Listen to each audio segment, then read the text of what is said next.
Hello, welcome to Top Health TV, the home of natural remedy. Today, we'll be discussing stomach ulcer and its remedy. Before we dodge into our topic,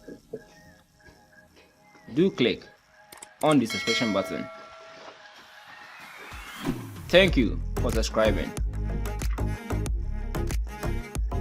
Fast remedy for stomach ulcer.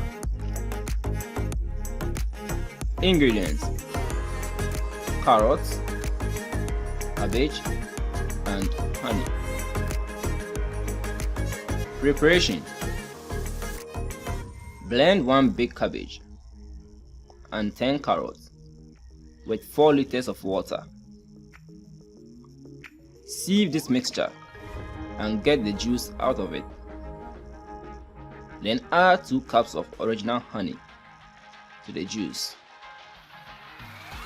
Take 1 glass or cup twice daily for 2 weeks. Note: avoid consuming food that has acidic content, such as soft drinks, lime and lemon, white gari, orange, pepper, pineapple, and alcohol. Thank you for watching. Please subscribe for more of these videos.